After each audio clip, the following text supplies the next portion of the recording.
युवा नेताओं और पुलिस के बीच झड़प की ये तस्वीरें किसी कॉलेज कैंपस की नहीं हैं, बल्कि जयपुर के एसएमएस अस्पताल के मोर्चरी के बाहर की हैं।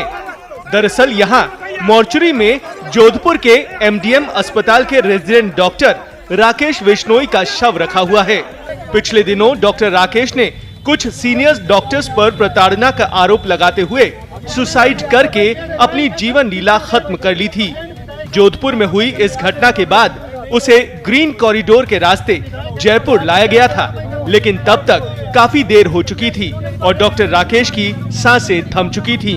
अब डॉक्टर राकेश सुसाइड प्रकरण में परिजनों को न्याय और दोषियों को सजा देने की मांग को लेकर जयपुर में मामला गरमाने लगा है।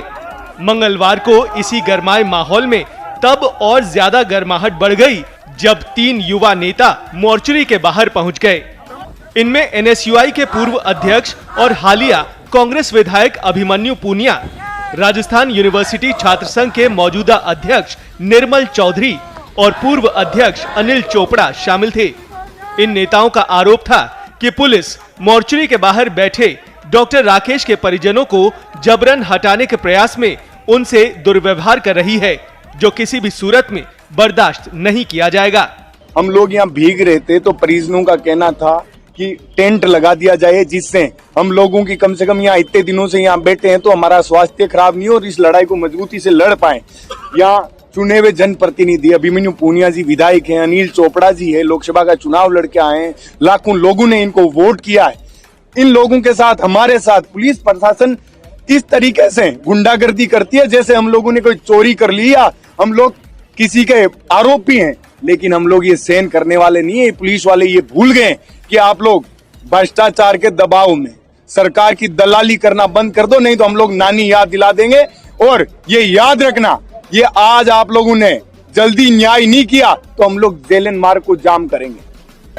प्रदर्शनकारियों की संख्या जैसे जैसे बढ़ती जा रही है, वैसे वैसे माहौल गर्माता जा रहा है। धरने को हटाने की कोशिश में माहौल और तनावपूर्ण हो जाता है। नेताओं ने इसे आत्महत्या नहीं बल्कि हत्या किए जाने की बात कहते हुए पुलिस पर मामले को दबाने की कोशिश करने के आरोप लगाए हैं। इन सब के बीच परिजनों का भी साफ कहना है कि जब तक पूरे मामले की निष्पक्ष जांच नहीं हो जाती, तब तक शव का पोस्टमार्टम नहीं करवाया जाएगा। वहीं अब तक इस पूरे मामले में प्रशासन की तरफ से कोई ठोस बयान सामने नहीं आया है। इस पूरे घटनाक्रम ने एक बार फिर से मेडिकल प्रोफेशन में मानसिक स्वास्थ्य और कार्यस्थल पर प्रताड़ना जैसे मुद्दों को लेकर बहस छेड़ दी है। सवाल उठता है कि क्या अब भी अस्पतालों में काम कर रहे डॉक्टर मानसिक रूप से सुरक्षित हैं या नहीं।